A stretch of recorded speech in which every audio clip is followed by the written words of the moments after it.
Nivedita Caroline Lobo, Assistant Professor of English at Dr. P. Dayanand Pai and Satish Pai Government First Grade College, Car Street, Mangalore. Warm welcome to you, Madam. A hearty welcome to the esteemed members of the management, respected Principal Professor K. Kusumadar, members of faculty of our institution and various other institutions, and all the dear participants. Ever since the introduction of English to India, English language has continued to fascinate and mesmerize Indians. Globalization has only furthered the scope of the importance of English, conferring it the status of a dominant international language. Today we regard English as the lingua franca, and the mastery over this language is considered essential for professional success. However, for some, acquiring the skills of English has been quite challenging. Our English has remained a hard nut to crack. Today's webinar aims primarily to address this issue and to guide us regarding the ways of acquiring the skills of English language. We have a renowned resource person, Professor Nivedita Caroline Lobo, Assistant Professor at Dr. Dayanand Pai and Satish Pai Government First Grade College, Mangalore. Professor Nivedita has 26 years of teaching experience to her credit. She holds a certificate in teaching of English from EFL, Central University, Hyderabad, in addition to her postgraduate degree in English. She has received Professor K. Subramanian Endowment Prize for the year 2005-06 for her outstanding performance in PGCTE. As a student, she has secured third and second rank in BA and MA respectively in Mangalore University examinations. She has trained students for competitive examinations like IELTS, TOEFL and GRE, and she is also a trained soft skill trainer. Professor Nivedita, we are eager to hear from you. Over to you, madam.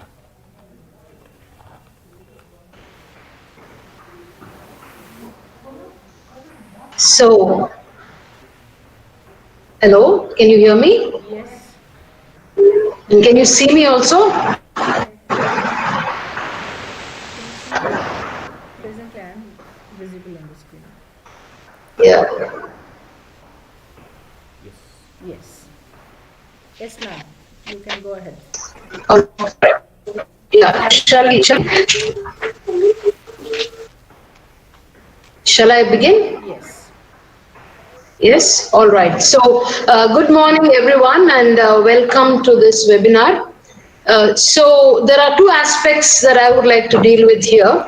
One is interpersonal communication, the other is English language skills. So, the title is English language skills for interpersonal communication. Okay, so I would like to straight away go to my PowerPoint presentation.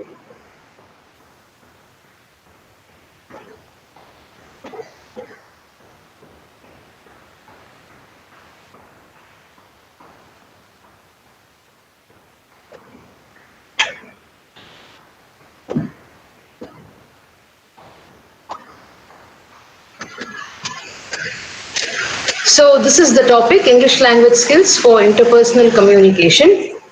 Now, let's start with what is communication. So if you see this picture, you see there's a sender. Sender is the person who sends a message, and receiver is somebody who gets that message.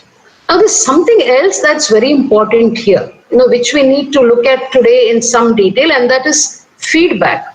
Now what is this feedback? Feedback is the response that the receiver gives. And from the feedback, the sender can find out if what is being said is understood in the same way in which it is meant to be understood. Many a times feedback goes wrong, and that is why it is said what is being said, communication doesn't take is understood in the communication does not take place at all. About let's say 80 to 85% of the time, it's miscommunication, and that is why we have a lot of problems. So I'll give you a small example of how this communication can go wrong. So there are these stories of this boss telling his secretary. Now there's a very important meeting that the boss has called for, and he tells his secretary, look here, this is an important meeting. So the same way in which it is meant to be understood. Many a times feedback goes wrong, and that is why it is said, what is being said, communication doesn't take place, is understood in the communication does not take place at all. So you see, what is the problem? About, like, let's say 80 to 85%. The boss wanted her to write down the minutes, and by minutes, the boss meant whatever happened during the meeting, like the decisions taken, who said what. This is the minutes of a meeting. But what did the secretary do? The secretary understood minutes to mean time. You see, so she lost out on everything that happened in a meeting because she did not take it down. There's also this other example of, again, the boss and the secretary, where the boss tells his secretary, he gives her a CD. This is of those days when CDs were there, and he tells his secretary, say, look here, now this is a CD that I want, keep this very carefully and burn it. Now, by burning a CD, what you mean is keeping a copy of the CD, but the secretary understood it as burning. You see? So what is done so that communication goes on fine? That is feedback. Feedback can be asked by the speaker, or feedback can be given, by the receiver. So let's say you're communicating with someone. What you need to basically do is, if you're not understood, you need to confirm by reassuring, by asking once again, do you mean this? So if the secretary had asked the boss, do you want me to note down the time? The boss would have said, no, I'm not talking about time. I'm talking about what happened in the meeting. So feedback is a very essential part of communication. I think I can put in another picture. So, look at this picture. What is communication? Process of sending and receiving messages to verbal means. So if you look at so you see the situation eating, and she says, your food smells delicious. Okay, so she's just giving a compliment, and the man says thanks. That is feedback. He's also inferring that the meaning of that message, and he thinks that she wants to try a bite. Interpretation of meaning is also another important aspect. Many a times, we don't understand. People and interpret our message in different ways. See, if I have to give you another example, many a times we hear, people introducing their principal or referring to their principal as beloved principal. I would like to welcome our beloved principal. Now, what's wrong with this word beloved? See, beloved has many meanings. So one of them could be loved by all. So in that sense, you could be saying beloved principal. But understand that beloved has meanings, and one of them, if you take Shakespearean dramas, beloved meant a lover. So, you would hear in Shakespearean dramas, oh, my beloved thou. Okay, so when you call your principal beloved principal, and your principal is, let's say, a lady, and you are a man, and you call a beloved principal, you can't stop people from, taking guesses at your relationship with. So interpretation of meaning is what we need to take care of, especially in English, because, English is not our mother tongue. So in our mother tongue, we are very careful of, we use those words which people can't misinterpret. Right? So instead of saying beloved principal, you can say, respectful principal, or, loving or dear principal, or whatever, but not because you're in different ways. There are many words in English that we need to take off.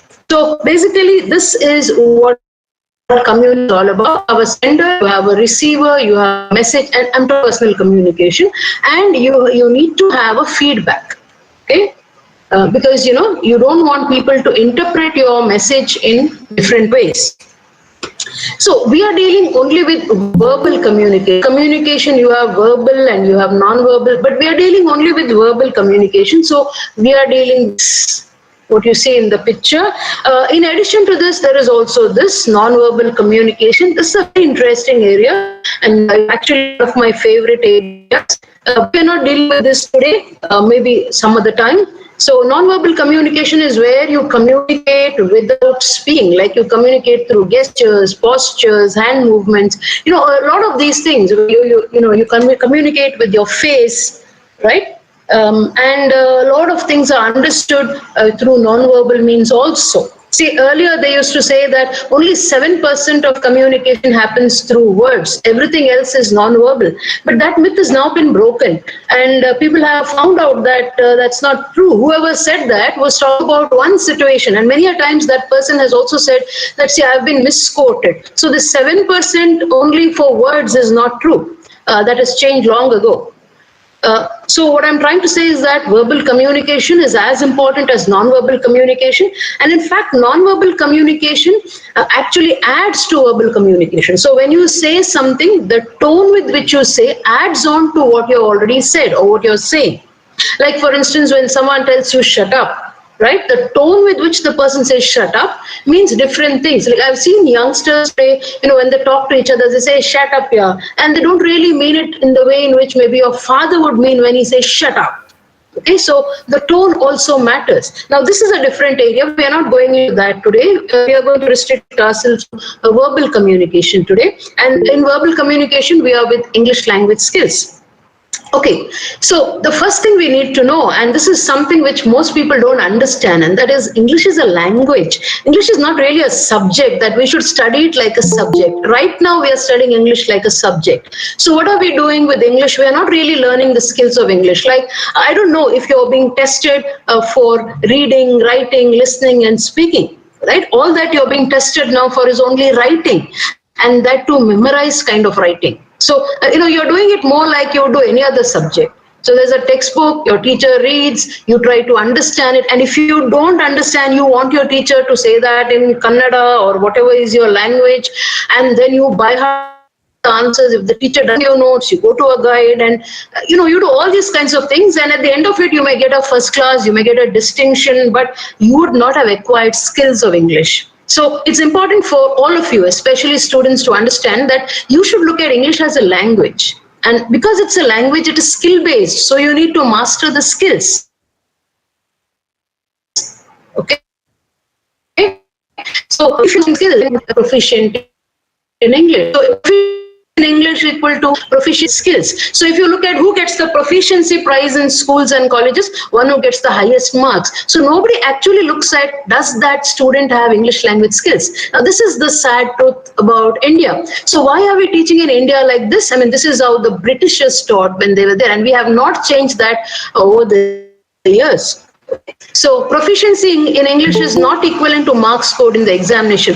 Let me tell you one truth which most students should know. Once you leave your college, nobody is going to ask you how many marks you score. Maybe you start working. It's not that. I mean, this is MBA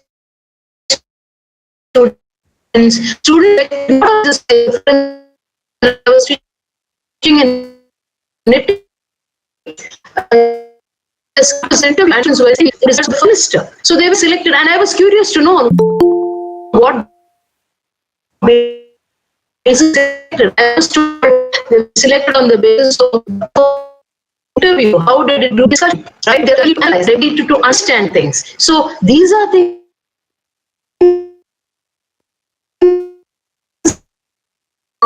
that you should not score well. The thing is, you should not focus on marks. You focus on skills, your marks will also improve.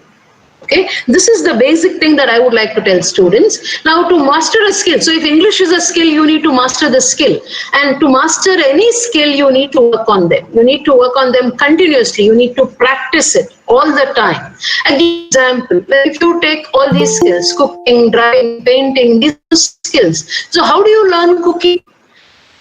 Can you take a recipe book, end to end, hard recipe, and say, and let's say somebody is going to give you a test, a paragraph and essay question test, and they're going to ask you, okay, how to prepare this, tell me in 100 words, tell me in 2 all will be good memory. Does it mean that, so can someone give you a job of a cook because you have passed an examination? It doesn't happen that.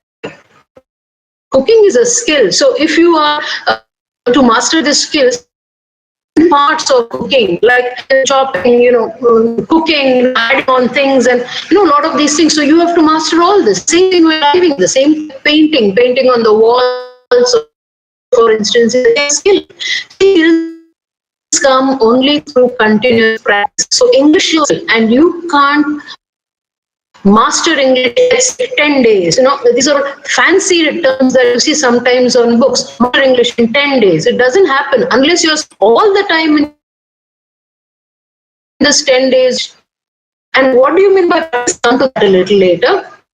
Okay. Skills are learned only through actual practice, continuous exposure.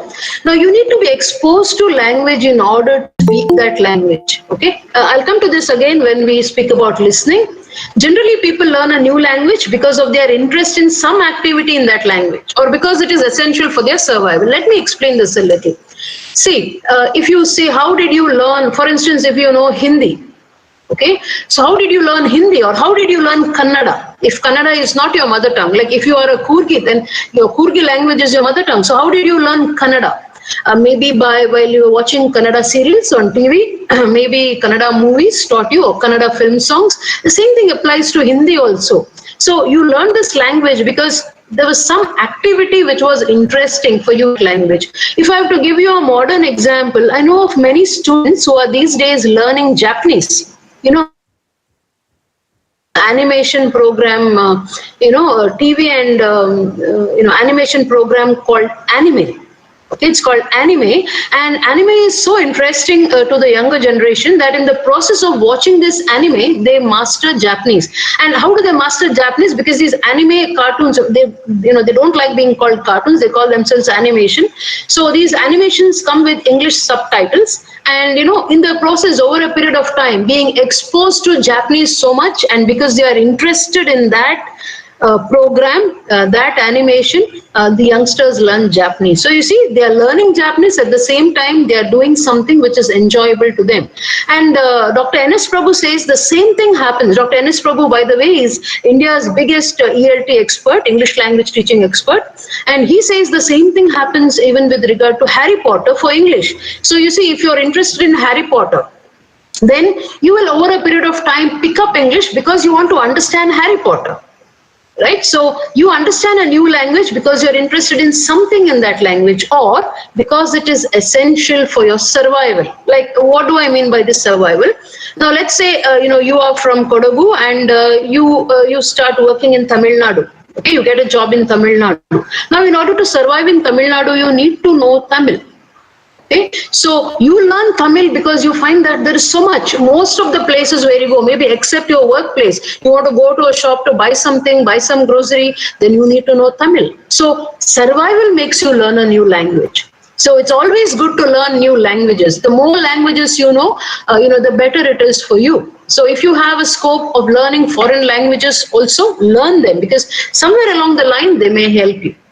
Okay, so this is how new languages are learned. And as I already said, learning any language takes time and it takes exposure. You have to be exposed to that language in order to learn that language. Okay, so while we learn a new language, now I don't know if you can see that slide. Okay, anyway, while you can see that part of the slide, when you learn a new language, you have to keep in mind a feedback mechanism, so as to avoid fossilization. So what do I mean by feedback mechanism? See, I've already told you how important feedback is. When you learn any language, if there is no one who tells you that, see, this you said was wrong, okay, and then what happens is you stay on with that error, and you don't even know you're making an error. Again, feedback I'm going to come back to later when I talk about skills. All right, so these are English language skills. Basically, they are divided into receptive skills and productive skills. Receptive is what you receive. Listening and receptive skills, and speaking and writing are the productive skills. Now remember, you can't speak and write unless you listen and read. So receptive skills come before productive skills. So if you want to learn how spoken English, you can't start by speaking in English. Okay, you have to start with listening.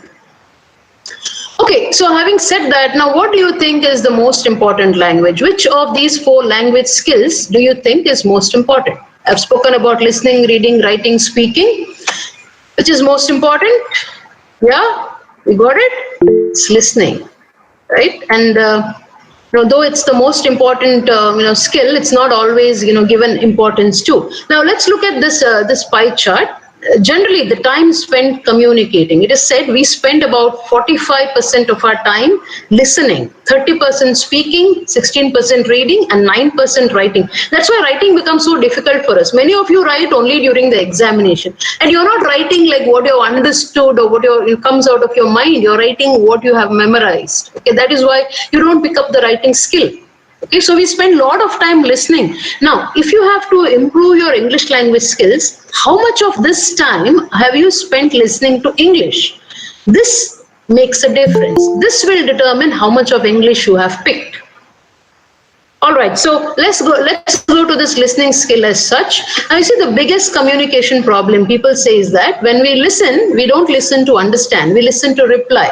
Like whenever somebody is speaking to you, you need to pay attention to what that person is saying. Rather, we are listening so that okay, when he finishes or when she finishes, I need to give an answer. So our concentration is on our answer, and in the process, we could have lost a lot of things that the person has said or let's say not said. Many a times we communicate, also with what we have not said.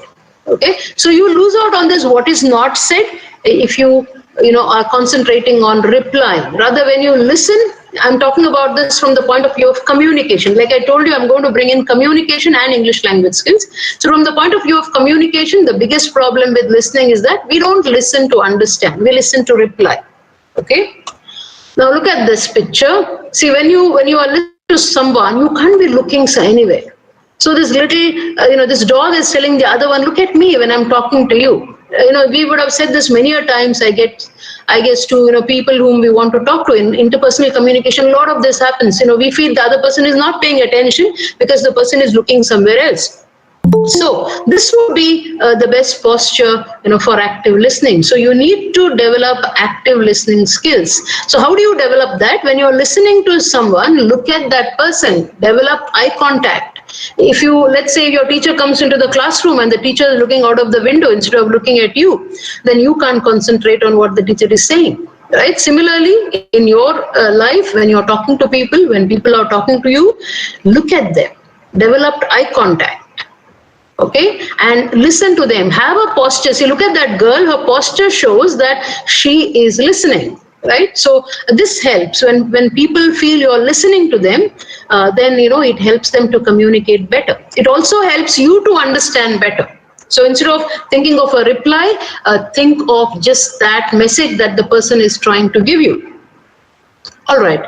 Further on listening skills. Now, what does Dr. N.S. Prabhu say? Dr. N.S. Prabhu is a Kannadiga. He resides in Bangalore right now. He is a renowned ELT expert of India.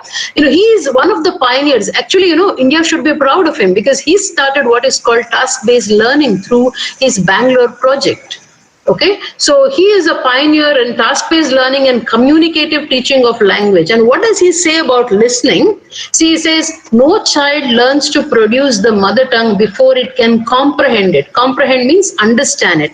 Instead, a child takes a whole year listening and making sense before uttering a single word. So when the child first starts speaking, we think that the child has started speaking.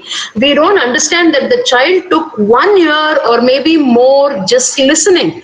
And that is why you see, sometimes you have parents who say, my child doesn't speak at all. And this could be because the parents are not speaking to the child. Because sometimes parents think that, what can this child understand? So, what is the need to speak? So they just make some sounds with the child.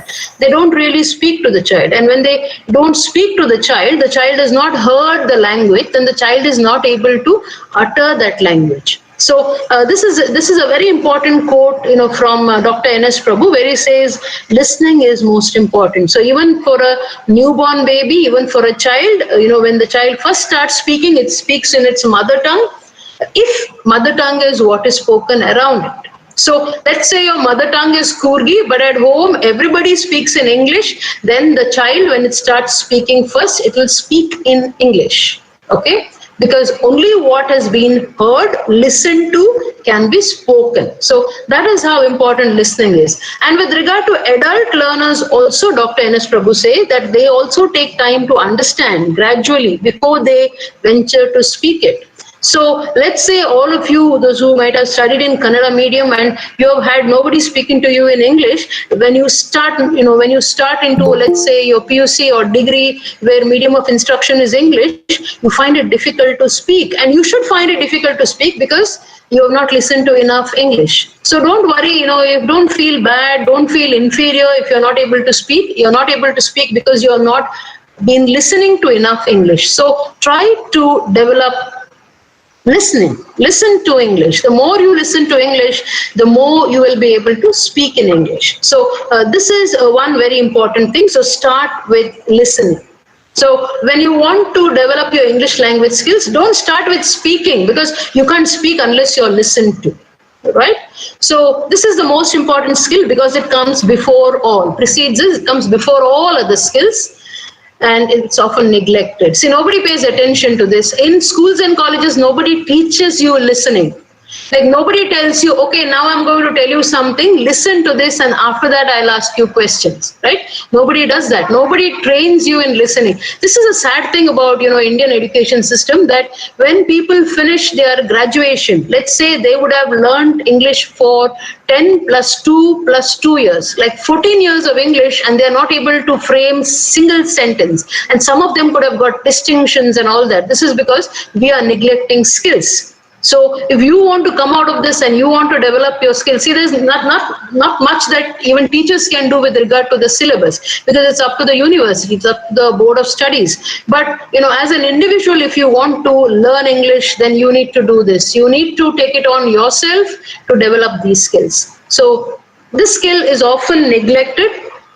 And it's very important because you can't produce. I've already told you what Dr. N.S. Prabhu thinks. You can't produce a language that you have not been exposed to. So if you have not heard any English, you can't speak in English. Right? Now, if you are an English teacher, I was told that teachers also would be here. So if you are an English teacher, then my appeal to you would be speak to your students only in English. I know it's sometimes difficult because you feel that they have not understood, but that's not true. They try to understand. And you could be their only source or their only exposure to English. So if you are an English teacher and you are also speaking to them in Kannada, then they don't have exposure to English. And when they don't have exposure to English, they can't speak in English. Right? So, how do you develop, your listening skills? The simplest strategy to develop listening skills is by starting to listen to English. So what kind of English can you listen to? You can listen to English songs, English movies. See, all these have become very easy now because of mobile phones, internet, right? You can listen to English songs, you can pick the accent from English songs, you can watch English movies, because you get conversational English. See, generally when you are required to use English, you are required to speak in a conversation, communicate in English, whereas the English in the textbook is very formal English. Like, you have an essay, your teacher reads the essay, it doesn't help you develop conversation. Right? At the end, I'm going to tell you how even that can be developed in a classroom. So, as an individual, you can listen to English songs, English movies, watch English cartoons. I mean, this is a very good way. See, like the younger generation today, they pick up the English accent better than we do because we were not exposed to this, cartoons. Like we only read them in books. And when we read the cartoons in books, we're reading with our own accent, right? Whereas when you watch cartoons on television, then you are trying to understand their accent. Okay, so cartoons can help, or let's say you're the serious kind, then you can listen to speeches in English. I mean, you have a number of them on the internet, speeches in English. So these are some of the sources you can use. Now pick whatever interests you. This is more important, like, because as I already told you, when you are interested in something, you make an attempt to learn it. Right? So when you're interested, you learn faster. And these, whatever you watch in terms of English, they give you one exposure to the language, which, as I told you, is extremely important. If you're not exposed to it, you can't speak it. It helps you to improve your vocabulary. I know of kids, who start using words they've never heard of because they have, read it in, like, let's say maybe Tinkle Comics. I would recommend Tinkle Comics definitely to anybody who wants to improve English. Okay, because you get to see new words there. It helps you to improve your pronunciation. If you're watching something on, television, it helps you to learn the pronunciation of words. And in terms of communication, it helps you to understand others. Unless you listen to people, you can't understand what they're trying to say. Okay, so this is about developing listening skills. Now, you can also listen through the smartphone. The smartphone is really a blessing to the modern generation. So what you see on your screen, these are some of the apps that you have in your mobile smartphone. So you can go to your Play Store maybe and download some of these, and these give you good listening practice, right? So the Play Store has many listening exercises, and many of them are designed by the British Council. So you get standard material there, and they're like fun way of learning a language. Okay, let's go to the next one, that is speaking. Now, if you have any questions to ask me, you can put them in the chat and I will address them later. I would actually be interested to answer your questions. Okay, let's go to speaking.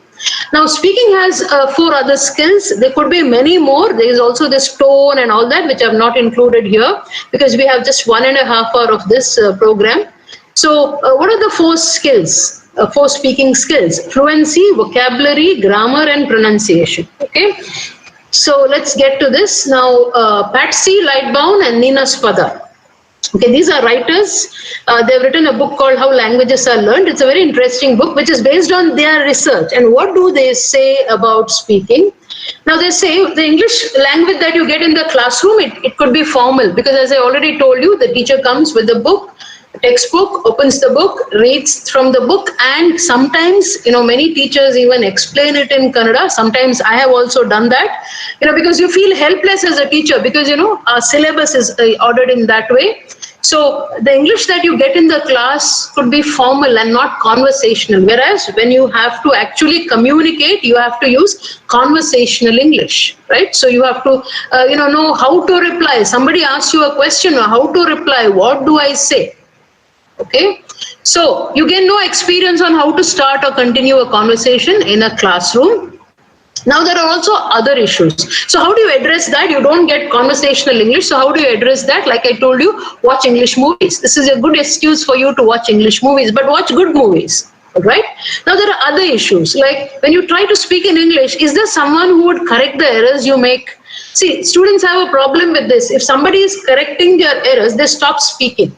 So now, since most of you are students, I would like to tell you that if you're seriously intending to improve your English, then find a person who will correct your errors. And the best person for you could be your English teacher, or you have a friend whose English is good. The friend's English should be really good, because sometimes what happens, our friend knows half English and we think his English is better than us. So we go with what our friend says and maybe we are not really getting the right word. So, find a person, better your teacher. You don't find anybody to correct your English, then you can actually go to Google. That's another thing that you people have, which we didn't have when we started, learning English language. So find a person who will correct the errors you make.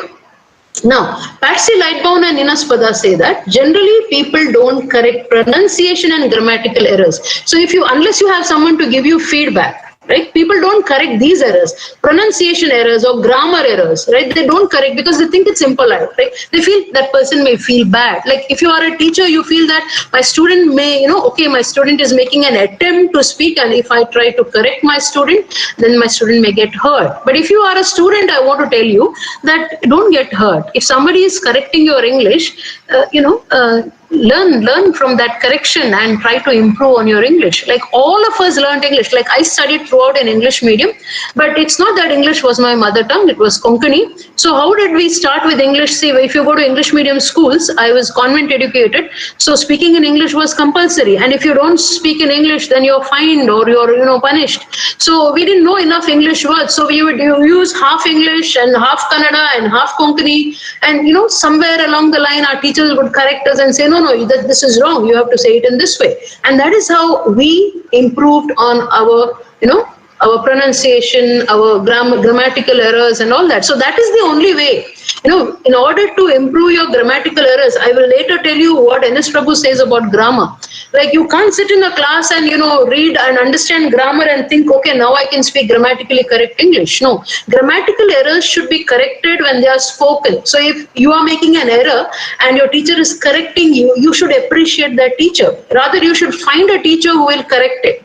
When I started, teaching in government service, I had a student who is now a teacher, and I'm very happy to say that she speaks only in English in her classes. And she would tell me, like, I would go all the way from Mangalore to Haleyangadi. So somewhere along half the line, like Hosabettu or somewhere, there's a place called Hosabettu. She would get into the bus and she would, if possible, sit next to me or stand near me and start speaking in English. And she had told me that, ma'am, I'll speak to you in English, you speak to me in English, and if I make any mistakes, you correct my mistakes. Okay. And over a period of time, in a matter of I think 2 years, she learned enough English to converse in English, and she also wrote an article in English for the college magazine. So you see, that's a huge confidence level increase. So if somebody is correcting your pronunciation and grammatical errors, take it, ask people to correct it, because otherwise they don't correct it. See, I'll give you an example. So correction given only listener can't understand the speaker. So like, see, some words you say, for instance, if you pronounce Nature as nature, there was a video on that, Future is future, then people will ask you, what are you trying to say? Because they have not understood you. Okay. But if you take this word, like, this word is environment, if you can see it on your screen, environment, but many pronounce it as environment. Now, nobody corrects them. I have not seen many people correcting them. Even I don't correct sometimes, because unless I feel that person will take my correction, I don't correct it. I hear even colleagues say environment, but the right pronunciation is environment. Like, why don't I correct? Because I understand the speaker. I understand what the speaker is trying to say. So this is what Patsy Lightbourne and Nina Spada, their research says, that people don't correct grammatical and pronunciation errors when they understand what the speaker is trying to say. But if you want to speak good English, you should find someone who will correct these errors. That is the point I'm trying to make. Okay, so feedback mechanism is very important while learning speaking to avoid fossilization. What is fossilization? Now let's go back to that word environment. If you have been using environment as environment every time and nobody has corrected you, then you come to a stage where you don't know that what you're pronouncing is wrong, and that environment becomes fossilized. It becomes hardened in you, and you continue throughout life with environment. Okay. So this is fossilization. That's why feedback mechanism is very important. Whether it comes to improving communication skills or English language skills, feedback is extremely important. So the best thing for you to do is to find someone, find a teacher, find a friend, who can correct your English, right? Because that is how you learn to speak in English. But before you speak in English, remember that you need to listen to English. All right. Okay, to be able to speak, you need to listen. I've already said this. And to learn speaking, you should start speaking. Like the other day, I was addressing an international webinar, and I had a question. Somebody said, like, see, nobody around me is speaking in English. Now, what do I do? So you start speaking, right? You start speaking in English. Let's say you don't find anyone, record your voice, okay? And listen to it. Or listen to good English. And I'll also tell you about some apps, where you can speak to native English, speakers. So if you want to speak in English, don't wait for that day when you will collect enough words in English and then you will start speaking in English. That doesn't happen.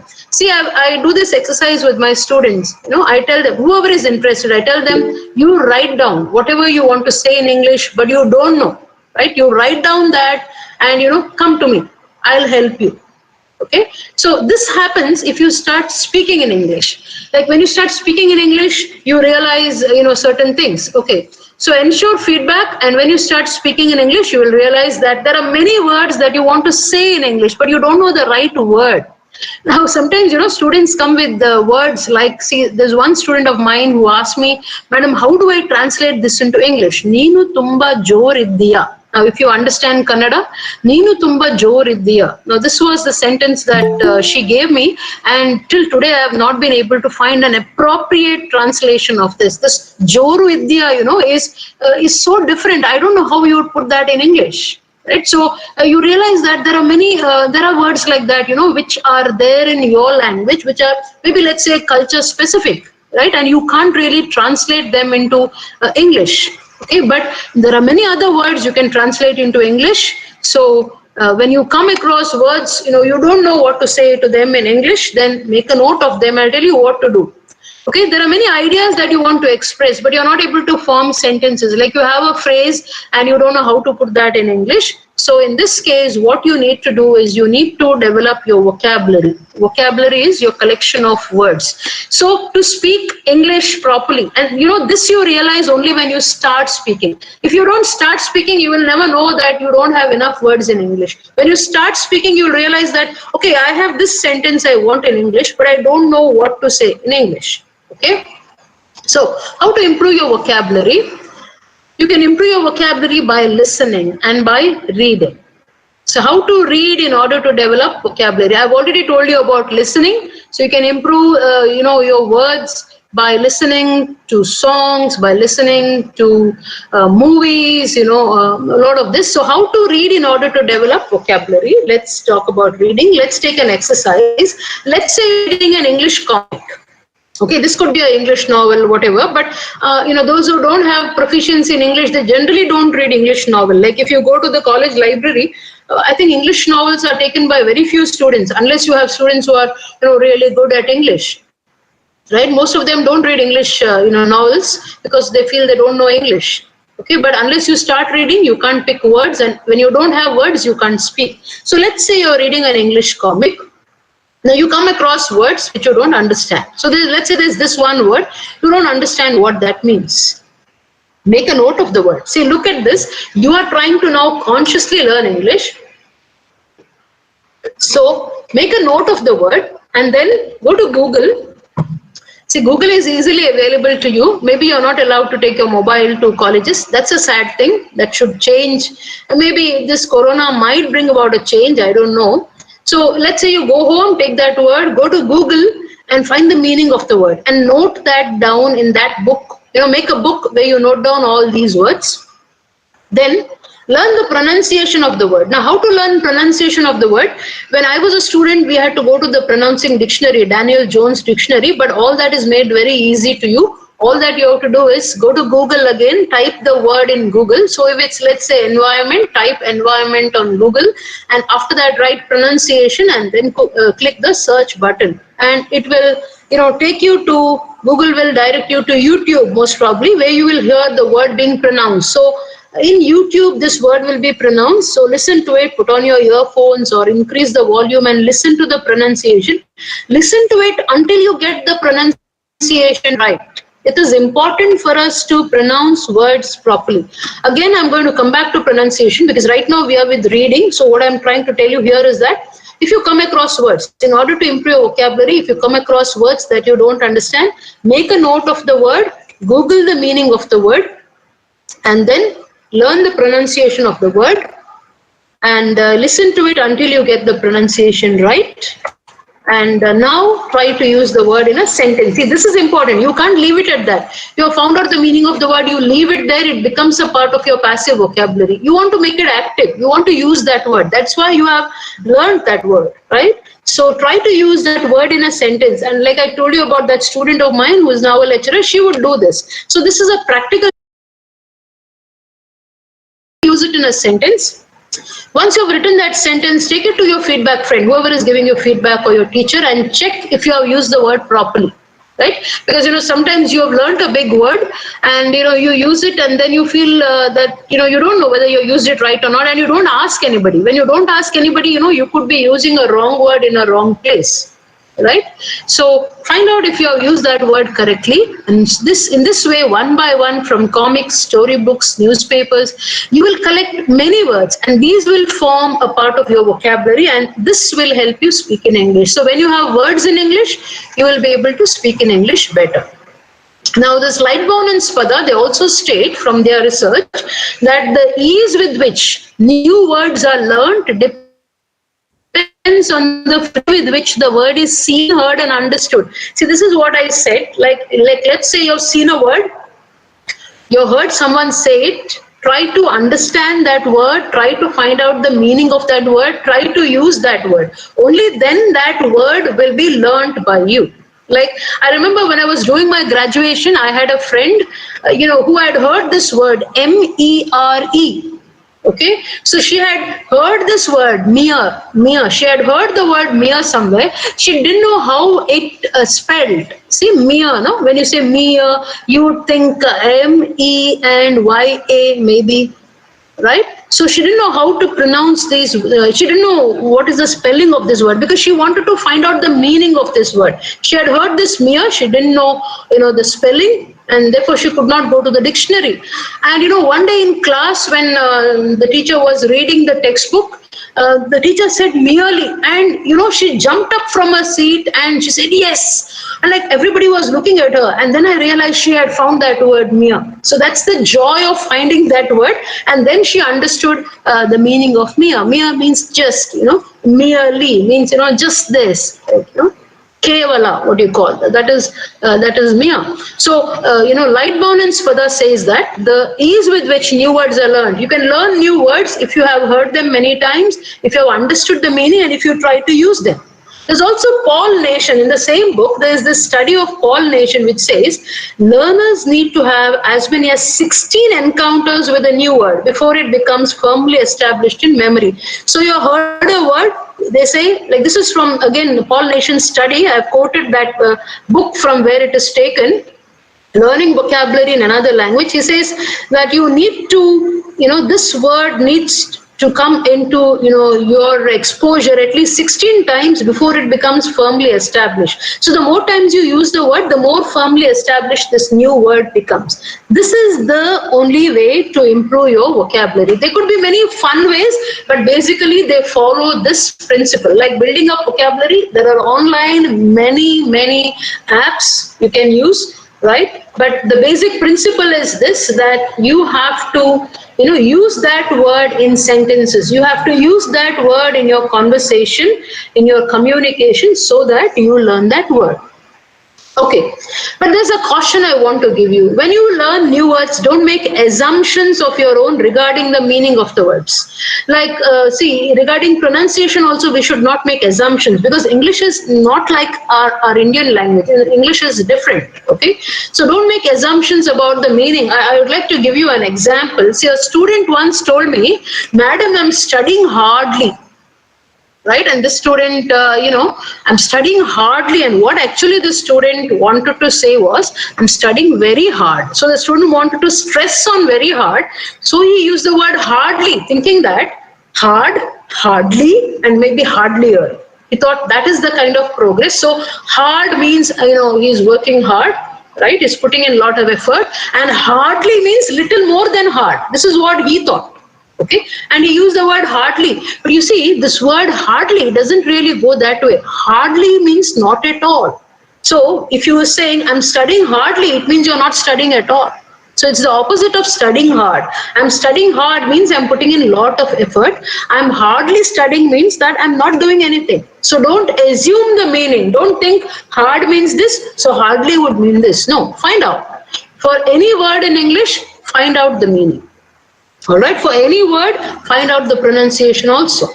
Now, I go to the next one. From vocabulary building, I go to grammar. And now, why don't I stress on grammar? This is the only slide you'll find on grammar, because see what Dr. N.S. Prabhu says about grammar. This is his response to an email that I sent to him, where I asked him, in what sequence should we teach grammar? Like, I had this problem, like for BBM, for instance, I think it was in the first semester, I don't know, this or the previous, I think in the previous syllabus, where they had to learn, direct to indirect speech, but they didn't have tenses. So I felt that tenses should be learned first, because when you go from direct to indirect speech, you are actually changing the tense. From present tense, you're going to past tense. So I wanted to know what Dr. N.S. Prabhu has to say. And he says, I don't think it's useful to teach grammar at all in whatever sequence. So he says, what we teach as grammar should not be taught as grammar. The only thing that is worth teaching may be remedial grammar. Based on actual errors, learners are seen to make repeatedly in their writing or speech. So see, this is what I meant by feedback. So the only way you learn grammar, now, like for instance, from your first standard, if you have studied in English medium, there's a lot of grammar you learn. You by heart it, okay? And maybe you know it by heart, but you're not able to use it. This is because correction is, what is required, right? Remedial grammar. So when people are actually, making errors, and they are making them repeatedly. Like, why does he stress on that word repeatedly? Because what he told me was that when somebody has made an error once, Like, especially if you are a teacher, the student may not receive that error properly and the student may stop speaking altogether. That's why I told you earlier that if someone is giving you feedback, even the first time you said something in English, take it. That's a blessing because that person is trying to improve your English. So N.S. Prabhu says that the only way to teach grammar is remedial grammar. That is when people actually make errors, correct them. And actually this works.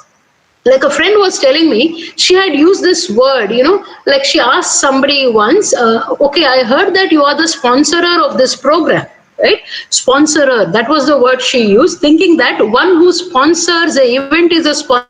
And that person turned back to her and, he told her, sponsorer, there's no word in English called sponsorer, it is sponsor. One who sponsors the event is a sponsor. So you may have 5 sponsors. And she says, that I will never be able to forget. Okay, she says, because this was a correction given to her, and she was a professor of English when this correction was given to her. And actually, she was being honored because she had got, I don't know, some PhD or something, some award, and she was getting honored that day. And she thought this man was the sponsor, and she asked him, are you the sponsorer? And he corrected her, and he was not at all an English teacher. Okay, and later she found out that, yeah, the right word is sponsor. And she was telling me about how this remedial grammar, because we were discussing what Dr. N.S. Prabhu said, and she was telling me that, yeah, it works. When these corrections are given, when someone speaks a language and corrections are given, it registers more than when you learn it as grammar in class. So direct to indirect speech, active to passive speech, when they actually start speaking, they're not able to implement what is being taught in the classroom. Rather, when they actually start speaking, if we make the corrections, then they register it better. So this is all that I want to say on grammar. Let's proceed to pronunciation.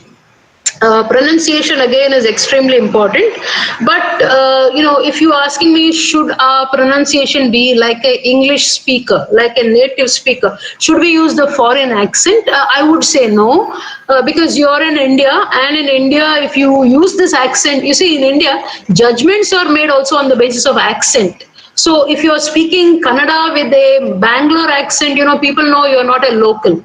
Okay, and that makes a lot of difference in how people understand you. So the same thing could happen even with English. Like if you try to put on an accent, or if you try to pronounce English perfectly, okay, then people may try to think that you're trying to show off. Okay, but if you actually know the correct pronunciation of words, it's good to stick to the right pronunciation. But when you're learning pronunciation, what I would rather want you to do as a beginner is learn how to pronounce the word properly. Don't make again assumptions. See, like if you take in order to improve pronunciation, listen, because that's the only way to improve. When you hear the word being pronounced, listen to it, understand it, try to use it. Okay, so Google for the pronunciation. I've already spoken on this. Don't assume, because pronunciation in Indian languages differ from pronunciation in English. Now I'll give you an example. Now take this word, CHARLOTTE. How do you pronounce this?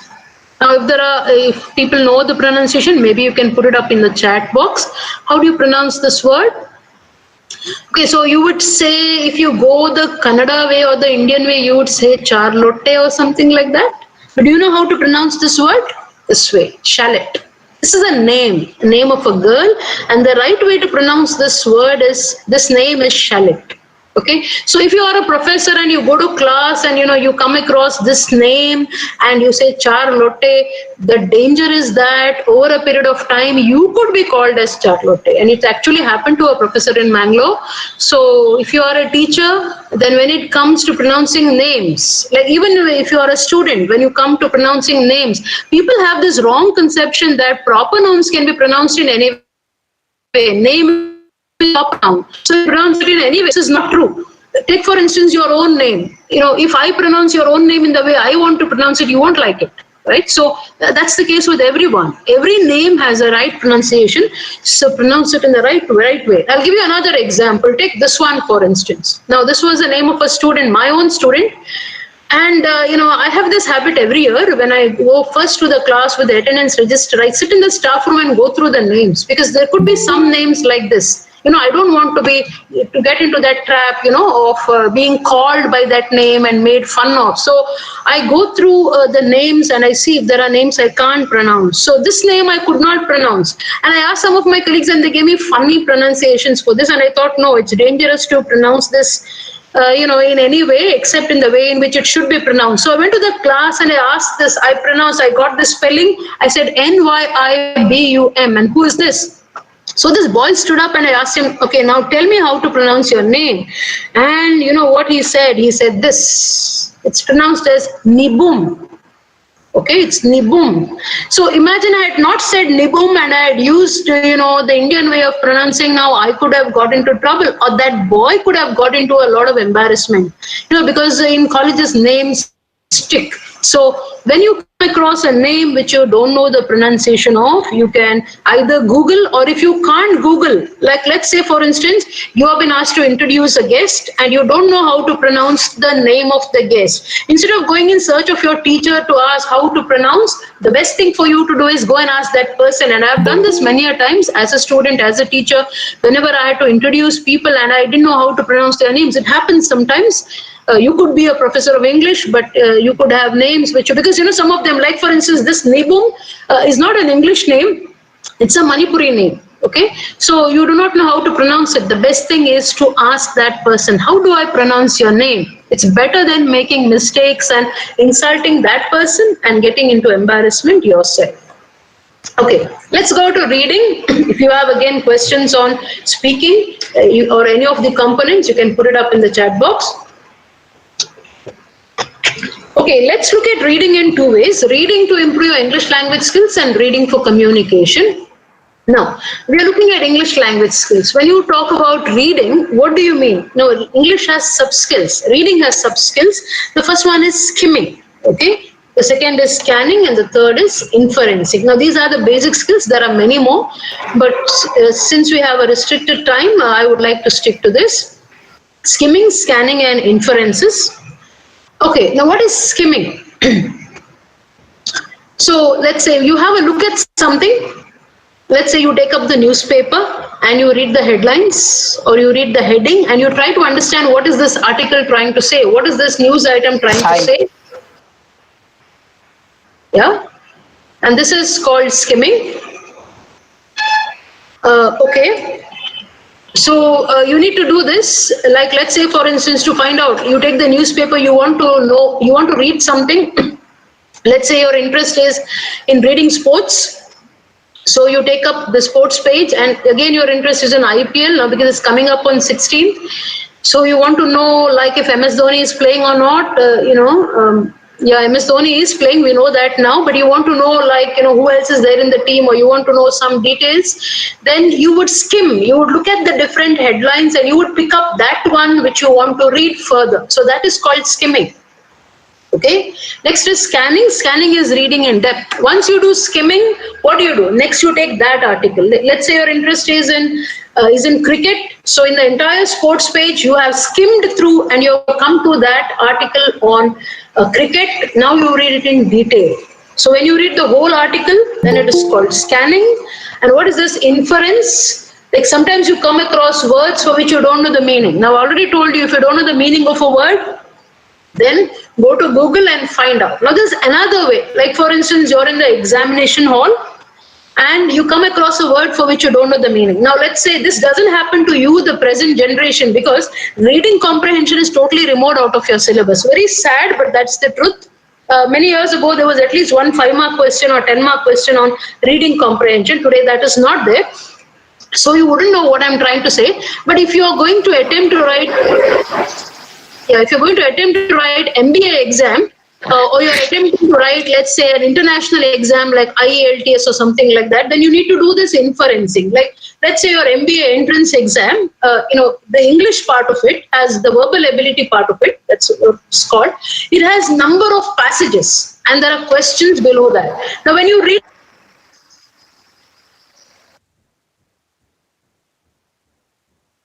so sorry for this. Yeah. So we're with this, right? So we're with inferencing. So let me just repeat inferencing. So what is inferencing? When you come across words, like I've already spoken about this, you come across words for which you don't know the meaning, then you read the whole sentence, you try to find the meaning of the word from the words around the word, and this is called inferring. Like, see, like in an examination situation, let's say you come across words, for which you don't know the meaning. Like I was talking about competitive exams, because in your graduate exams or English exams, you may not have this thing because you don't have passages. Reading comprehension is out of the syllabus, so you don't have passages. But if you're going to write competitive exams, whatever may be these competitive exams, TOEFL, GRE, or CAT exams, you generally have, for English, you have verbal ability, and verbal ability has passages. So you come across words for which you don't know the meaning, you're not able to do Googling there, you can't go to Google. Okay, I don't know if Googling is the right word, I'm sorry if it is wrong, it just came. So if you can't do Google, if you can't Google the meaning of the word in an examination situation, what you can do is inferring, that is, you try to find the meaning of the word, from the other words around it. Okay, this is a very interesting exercise. You can do it. Take a newspaper, when you're reading an article, you come across words, try to read the other words around the word and see if you're able to get to the word. Go to Google and find out if the meaning is the same. Okay, and then you will know you're on the right track. So this is about these skills. Now, why is reading important? Because it helps build your vocabulary.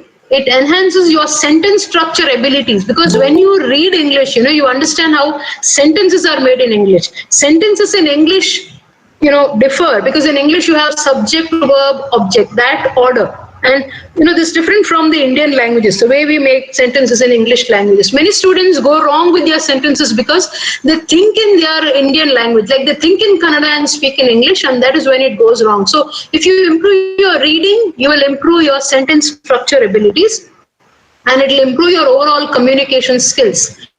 Now I'll come to this communication skills again. And as you read, you will become more comfortable with the English language, and you will be able to use it more confidently. I have a student right now in MBA class. Actually, he reads more and he tries to get new words, use them in class, and I see his confidence level going up. Okay, so it helps you to improve both your oral communication and your written word, because you will have so many more words. But all of this you need to do consciously. Now, reading in terms of communication, like I'm getting a little into non-verbal here actually. So in communication, reading is not just about reading books and reading let's say comics and all that. You can also read people. How do you read people? From clues around situation. In that situation, the clues from body language, from their voice expression. Like somebody is telling you, oh, you're wearing a nice salwar. Like, wow, you're wearing a nice salwar. It's different from, oh, nice salwar, nice salwar. There's a difference. So you can read people from their voice. You can read them from their body language. Body language is how they use their body. Again, a very interesting area, my favorite area. Maybe some other day we'll go to this. Okay, you can also read people's unspoken message. Okay, this developing reading will help you to read unspoken messages. Many a times people communicate through what they have not said. You don't always have to speak to communicate. Silence speaks, and silence is very powerful. So, you can understand unspoken messages if you're able to read people.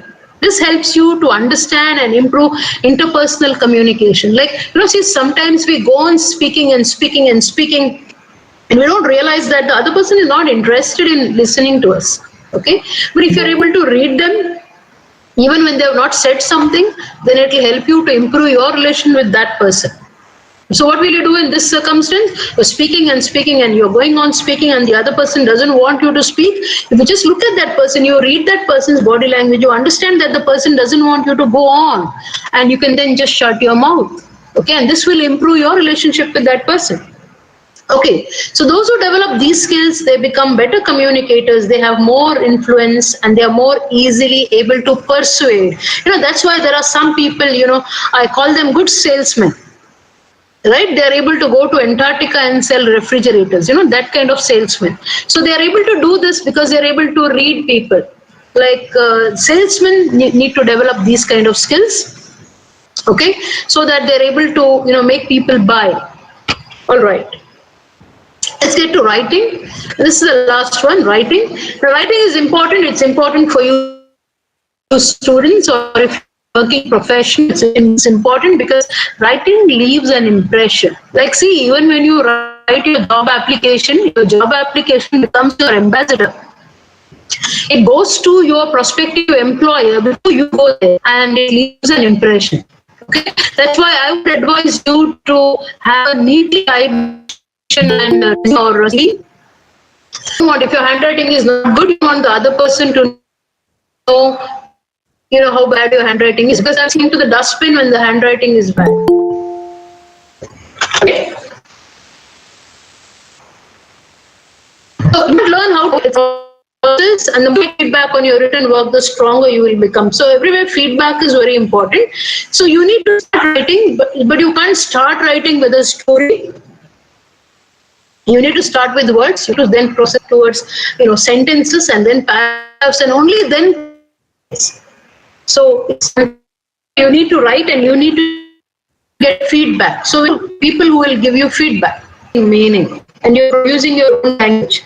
So speaking is fine. It's also difficult, but writing is more difficult because you have to, there are many people who are not able to write. But on the other hand, there are also many people who can write well. They have opportunity given to them. They have not got opportunities to listen. Okay, so either way, writing is it. You have your own language. But there are steps you can learn. One is translating ideas into language. So you have number of ideas. Maybe in your mother tongue, you have to convert them into your language. Okay, and maybe then convert them into English.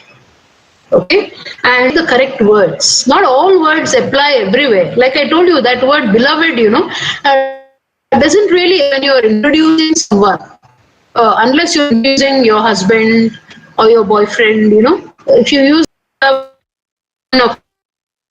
higher and for defects, then and you can do this easily. Errors, on the computer. So the first step is select language, select ideas, put them into a language, then convert them into English,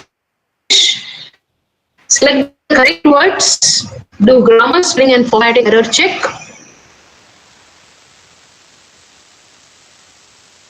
Okay.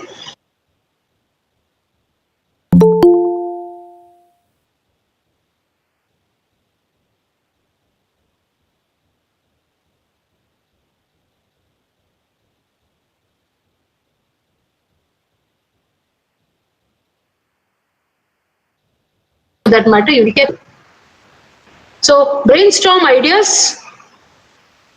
So what is brainstorming ideas? Like, let's say, you want to say something, you want to write something. So find out what are the different things, you want to, what are the different points that you want to put into that particular thing that you're going to write. Like, for instance, you want to write an essay on COVID, for instance. So what are the different things, connected with COVID? Like, let's say lockdown.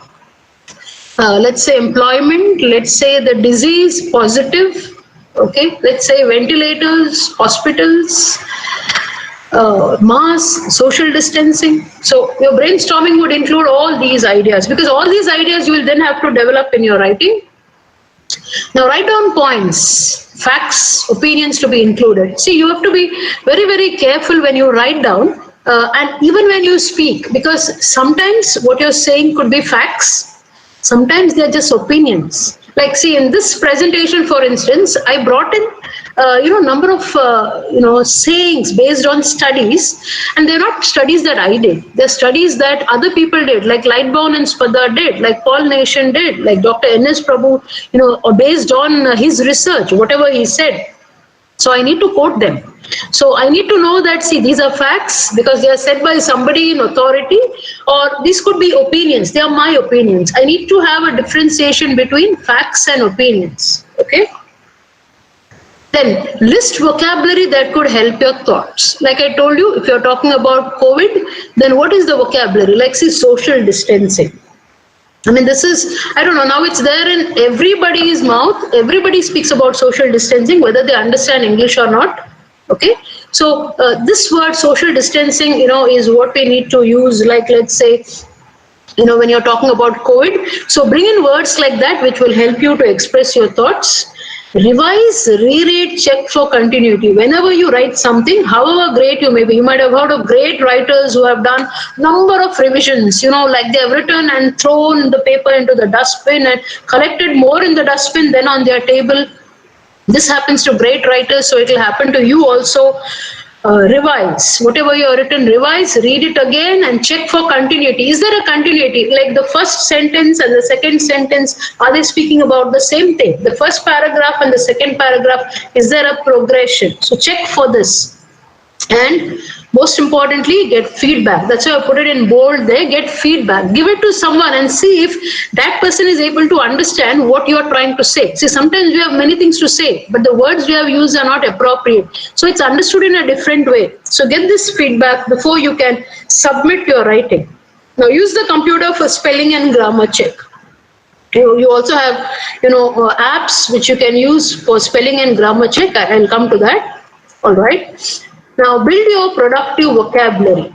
And especially use words you have learned recently. The reason why you have learned words is because you want to use them.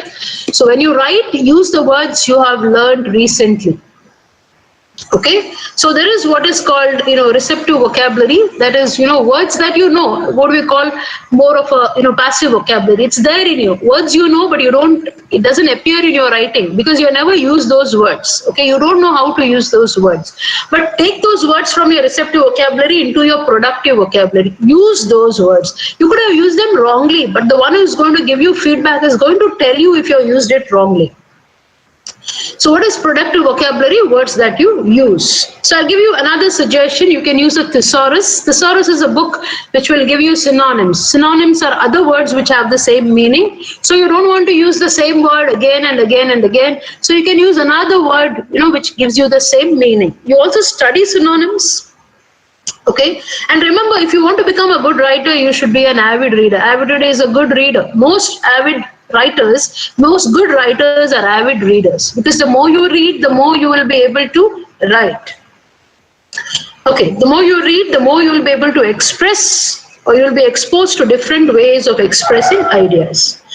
And also familiarize yourself with different types of writing, like newspaper articles. The way a newspaper article is written is different from the way an email is written, is different from the way an SMS is written. See, the language in your SMS you can't use in the newspaper article. Remember, I still have problems with SMS language, VGM. A student wrote VGM to me and I was wondering, what is this VGM? And then I realized it's very good morning. Okay, so the SMS language can't be used in formal writing. Find out the way essays are written. What is the format? If you are in second year, undergraduation, this year, third semester, you're studying essays. So pay attention to that. Familiarize yourself with applications, how to fill applications, curriculum vitae, that is what you call CV, and resume. By the way, it's pronounced resume and not resume. Resume is another word, it's a verb. Resume something means start something, right? So you resume your classes, that means you start your classes. But this is resume, it's from, I think, French origin. Which means, it's something like your CV. By the way, CV, biodata, and resume, these are different in structure. Resume is more to do with, like, let's say you're applying for the job of an English lecturer. So you're going to write only those skills in your resume which will help you get that job. So if you have got, like, let's say, for instance, the first prize in essay, then you will put it there. But you have won a cooking competition, you will not put it there in your resume, because cooking competition and winning a prize there has got nothing to do with your teaching. Okay, maybe you will put it in your curriculum vitae, right, but not in your resume. All right, I don't want to go ahead with that more. I mean, again, that's a whole webinar topic. Okay, so spelling is important when you write, because if your spelling is incorrect, it will affect the reader's judgment. What the reader will think. The reader will think that you don't have education.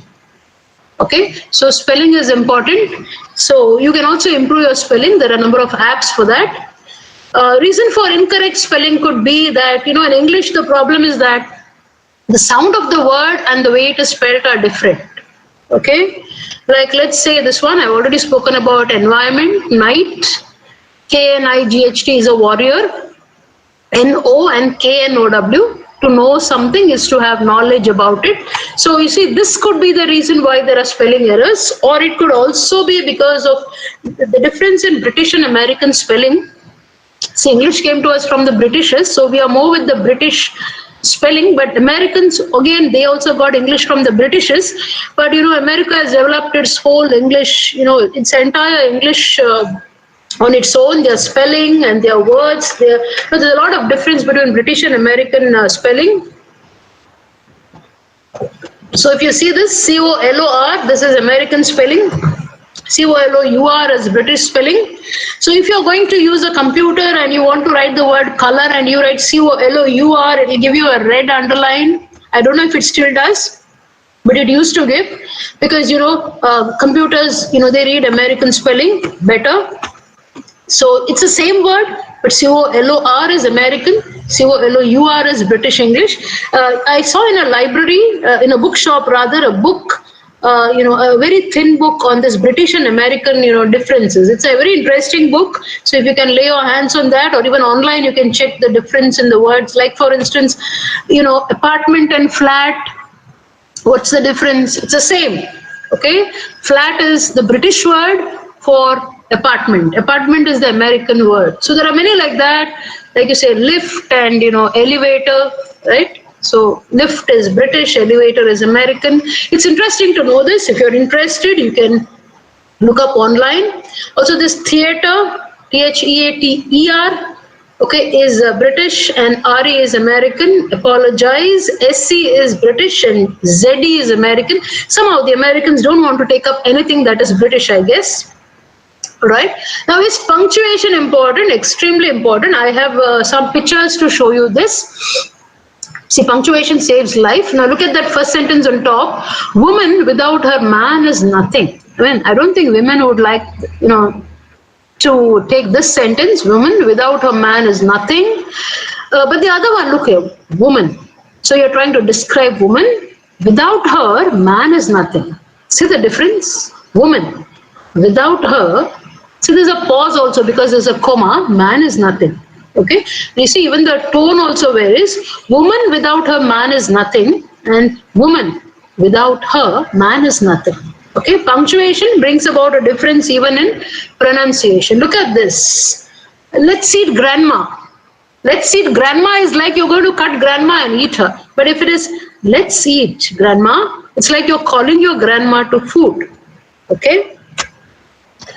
Now, eat your dinner. Your mother would say, eat your dinner. It's not the same as a cannibal telling you, eat your dinner. Your dinner is, I'm going to eat you. Okay. So punctuation is also extremely important. There are a lot of errors that come into your English if your punctuation is not right. Okay. Writing types, what could be the types of writing that you may have to encounter? There could be formats like filling forms. It's very sad that after graduation, students are not able to fill forms because they're not able to read English in the forms. That's very sad. And not that they can't read English, they can't even read Kannada. And because why? Not that they don't know Kannada. They have this in their mind that I can't do this. Right? So if at the end of your graduation you can't do these things, your graduation has been useless. Okay, so your graduation should have filled in you that kind of confidence to do these things. So like filling forms or writing your job application. Now let me give you a suggestion here. So you're going to learn job application if you're in the third sem. Okay, you also learned it in your PUC, but I still see if I tell students to write a leave note, they don't know the format. Okay, so where to go for job application format? I found Advanced Learners Dictionary, Oxford Advanced Learners Dictionary. I think somewhere at the last pages of it, you have a application, job application format which is very current. Which is there now in vogue. When you write a job application, it's always better to know what is the current format, because you may have age-old formats. Like I remember some years ago, we got a format, where you had tables to write your qualification. That's very, very old. Don't use that kind of a job application format because that's not used now. You would rather use bullets. So find out what is latest. Okay, whatever is being taught is one thing, but when you write a job application, find out what is latest. Maybe you can also go to Google and check latest job application formats, and they'll give you different formats for different, kind of, applications, like job application for different kinds of jobs. Okay, so check them out. So there's also a format of writing your curriculum vitae. Look up that format again. This could also be there. I think it's there in Oxford Advanced Learners Dictionary. How to write a complaint letter. Earlier we had this format. Okay. So there's one thing I want to tell you when it comes to writing, because now I have this occasion to talk to students. When you end the letter, please don't write thanking you. Okay. I'll tell you why. Because thanking you is incomplete. If you want to use thanking you, it should be followed by something. Like you say, thanking you in anticipation. Like let's say when it comes to a complaint letter or whatever, even a job application, like you want to, you have applied for a job or you have made a complaint and you want to thank that person even before that person has done something. Even before that person has done what you're asking that person to do. So if you say thanking you in anticipation, anticipation means before you're done this, I want to thank you, then it is fine. But just writing thanking you is incomplete. You should write thank you. Thank you is complete, like sorry, like please, like welcome. Thank you is complete. So end your letter with thank you. But you may tell me that the grammar books that you've been reading, they give you thanking you. Right? A lot of letters that come from authority have thanking you. Okay, they do because they have not been updated. But as a person, as a student, as somebody who seeks a job tomorrow, you want to have updated knowledge with you. In that case, don't use thanking you. Okay, use thank you. All right. And when you start a letter, like should you say respected sir? If you're writing to your teacher, you're writing to your principal, should you say respected sir? I would also like to tell you here that respected sir has kind of become outdated. Not that you can't write, it's like, see, today if you wear bell-bottom, trousers, pants, if you're a lady, you can still wear a palazzo, but if you're a man, if you wear bell-bottom trousers these days, then, nothing is going to happen. Nobody's going to put you in jail, but, people may just laugh at you. They may think that, you're not updated. Right? So the same thing happens when you write respected sir. If you're writing to somebody who wants you to write respected sir, good enough, write it. But it's been replaced by dear sir. Okay, so you can very comfortably use dear sir, anywhere you want to write dear sir, dear madam. If you're writing to a lady and you're writing to a lady, please write dear madam. If you're writing to a man and you know that person is a man, then you write dear sir. When you don't know, for instance, you're writing, you're applying for a job and you don't know. The application says, send in your applications to the manager. Now, you don't know if manager is male or female. Don't assume that the manager is a man, okay? Because these days you have many female managers. So if you write dear sir, thinking that manager should be a man because it's a male-dominated society, your application may just go into the dustbin if the manager is a woman. So it's safe there to write dear sir / madam, all right?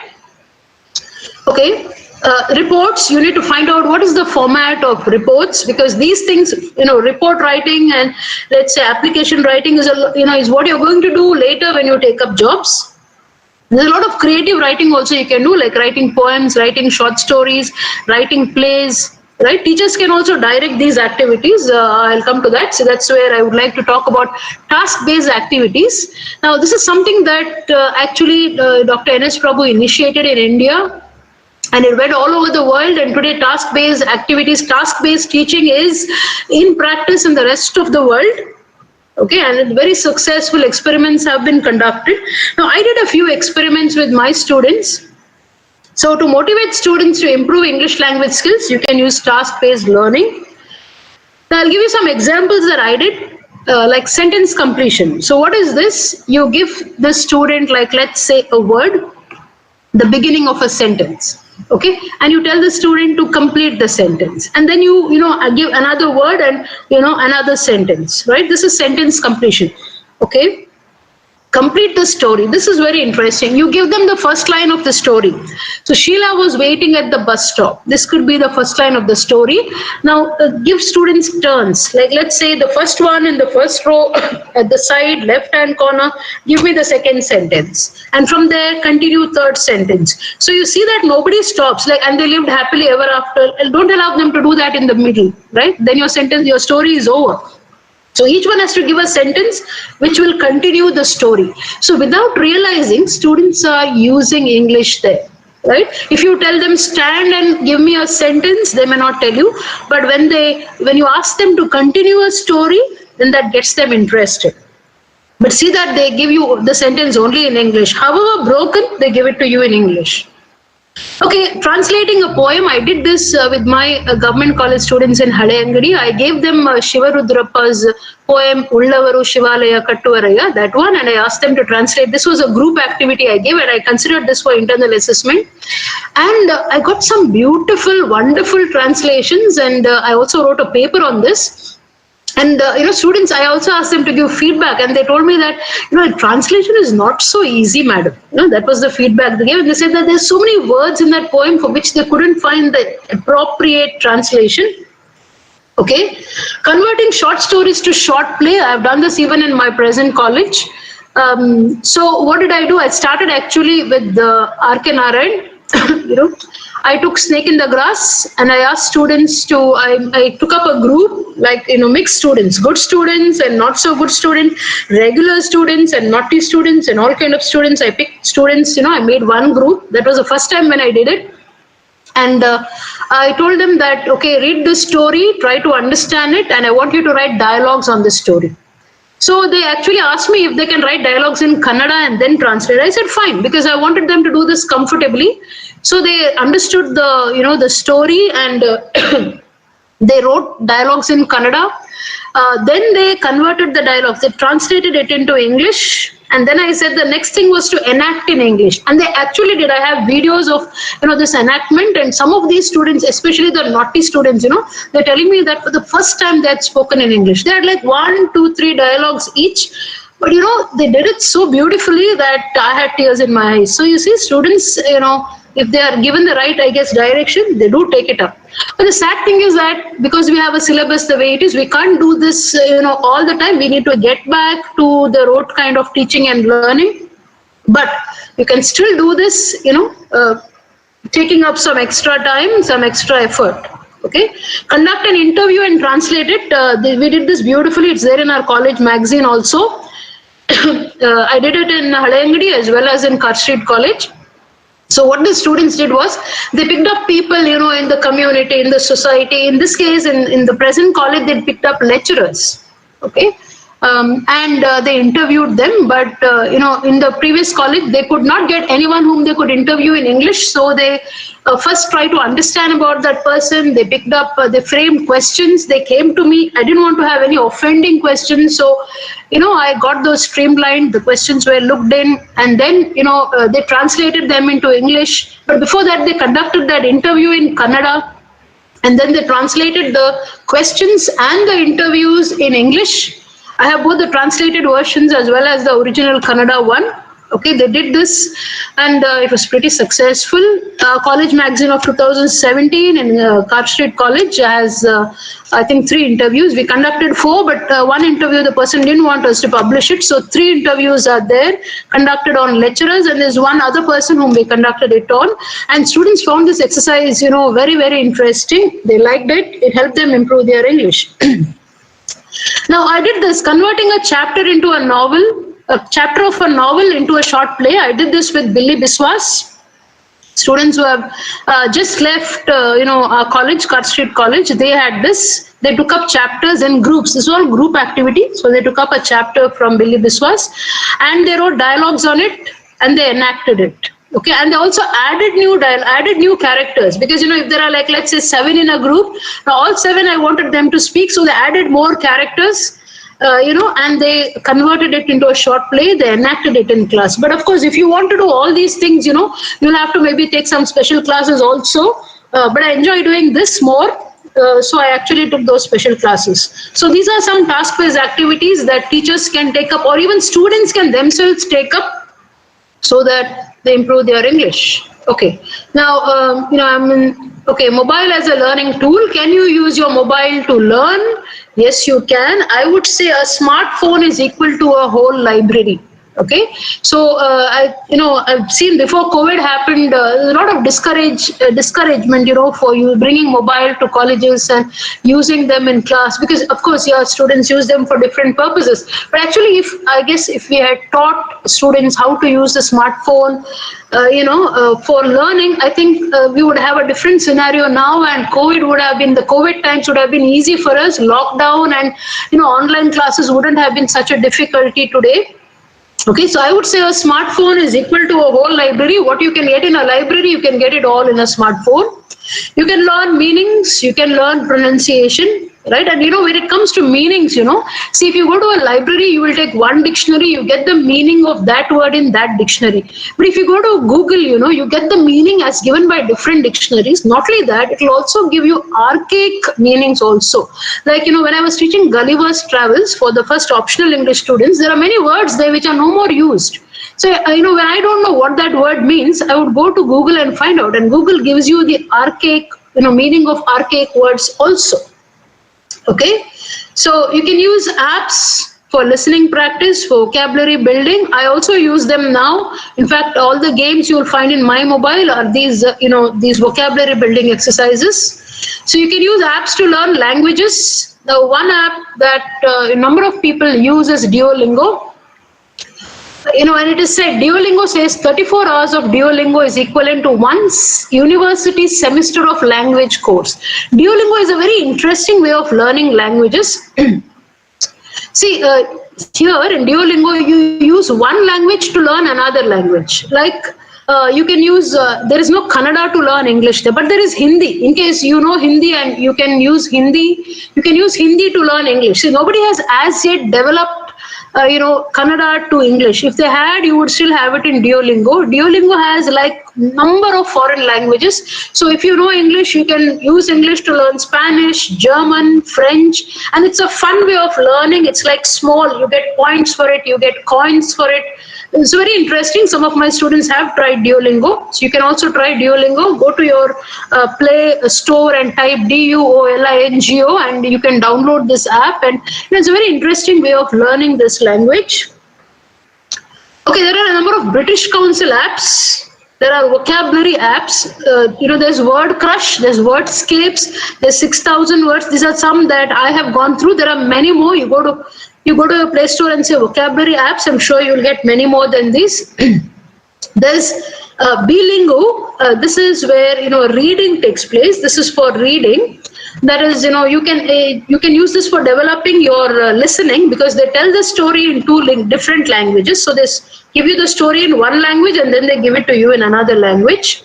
There is Hello Talk. This is a very useful speaking app. I was telling you about how you can connect to. If you have nobody speaking English in your surrounding, you can connect to a native speaker with the help of Hello Talk, who can teach you English, and in return you have to teach them your language.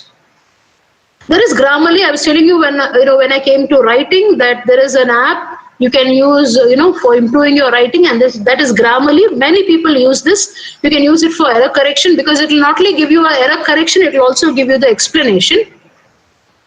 Now, Jeffrey Harmer says, in the practice of English language teaching, in this book, Jeffrey Harmer says, receptive skills, that is listening and reading, and productive skills, that is speaking and writing, they feed off each other in many ways. Like, you can't learn listening only, you can't learn speaking only, right? You need to learn all these together, but you should start with listening. Okay, only then can you go ahead. See, because what you say or write is heavily influenced by what we hear and see. Okay, so remember that if you have to improve your productive skills, you have to improve on your receptive skills. So the more we see and listen, the more English we acquire, we notice and we learn. Okay, to sum up, learn English as a language, not as a subject, because what you have to learn is not the answers to this particular lesson. You by heart it, you forget it after the examination. What you have to actually do is you have to master skills in English. And skills need exposure, so you have to continuously practice them. Start with listening, build vocabulary to improve your speaking and your writing, learn pronunciation, go to Google, it will tell you, improve spelling, seek feedback. I told you feedback is a very important element of both communication and developing English language skills. It will help you to set right your errors. Use your mobile to improve listening, to improve your vocabulary in English. And remember, there are no shortcuts to developing skills. You have to work at them. Enjoy the process. Use interesting ways of learning. Whatever interests you, use that way to learn the English language skill. Okay, so practice will take you from here, nervousness. Thank you. So if you have any questions, you may now ask me. I will stop sharing.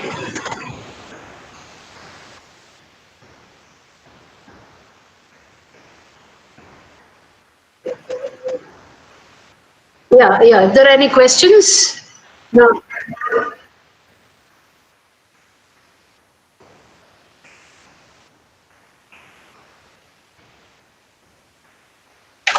Yeah. This happens. See, let me tell you, if someone is laughing at you, you should be happy because you're given that person, something which is very difficult for people to achieve. Making people laugh is very difficult. So if you're going to stop, because people are laughing at you, you'll never reach there. Right? Let them laugh. I mean, you will have the best laugh because it said one who laughs last laughs best. So, let them laugh. You go ahead. You go ahead because you need to improve your English, right? So people laugh at you when you do everything. Like, let's say you're learning how to ride a cycle, you fall, people still laugh. But do you stop riding cycle? No. So why do you stop speaking English? All right. Yeah. Have I answered? Yes, I think. Little. Yeah. Okay. There's one. Yeah. Any more questions? Yeah. Questions, please ask. Yeah. Yeah, there's one more question saying, how can we encourage the rural students to speak in English in spite of their colloquial influence? Okay, so one thing is that if you want to encourage speaking, you have to speak yourself in English. So if this question is asked by a teacher, Yes. then it's asked by a teacher or by a student? By a teacher. By a teacher. Okay, so if you are a teacher and you want to improve, your students' English, the first thing you should do is you should speak in English. So what happens is when you start speaking in English, students say, Madam Kannada dalli hedi, right? So the minute you start speaking in Kannada, they will never want you to go back to English. See, it happens in a class also. What teachers do is they explain in English, then they feel students have not understood. So they explain the same thing in Kannada. So students will not listen to your English because they know Kannada is coming. So if Kannada does not come, they'll make an effort to understand your English. Yes. People do this all the time. See, people do make an effort to understand others. Like, let's say you go to a shop where the person is speaking in a different language and you are not able to understand it. You're in a new place. You will make an effort to understand, right? So allow students that opportunity to make that effort. Speak to them only in English. You could be their only source of exposure to English. Okay, yeah. Then one last question. Why is it the pronunciation of but and put is different? Okay.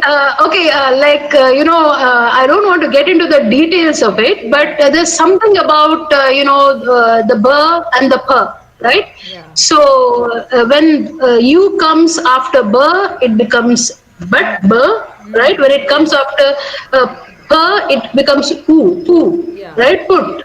That's why there's that difference. But then, it's better to learn the phonetic scripts and the phonetic language in order to go deep into it. The difference of pronunciation.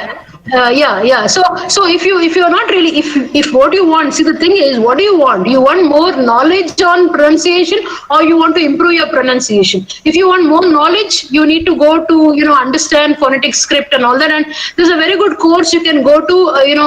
There is this university called English and Foreign Language University, from where I did my postgraduate certificate in teaching of English. You can also enroll for it. It's a distance education course. There they'll teach you, all these things about why is this like this and why is this like that, okay? But if your purpose is to improve your English, then you can use the method that I said. You can go to Google and you can find out, right? You can do all these things. Yeah. You can find out the pronunciation. Yeah. Yeah, that's about the questions I think so far. Yeah. Okay. That's it? Yes, that's it, Nivedita. So Okay. I take this opportunity to express my gratitude to you, Professor Nivedita, for polishing our Thank you. inherent communication skills. Thank you very much. Yeah, thank you. Yeah, and I take this opportunity to thank our esteemed management for extending their constant support. And I'm thankful to our principal as well, Professor K.V. Kusumadar, for his encouragement. And on the behalf of the Department of English and the members of the organizing committee, I am grateful to my colleague A.M. Ponnappa for all the technical support. Thank you, Ponnappa. And I'm also thankful to all the staff and student participants of various institutions and our dear students as well for wholeheartedly participating in this webinar. Thank you one and all once again. Thank you very much, Nivedita. Yeah, thank you. Thank you. It was really very informative. Thank you. Thank you. Participants are requested to fill the feedback forms to receive the certificate.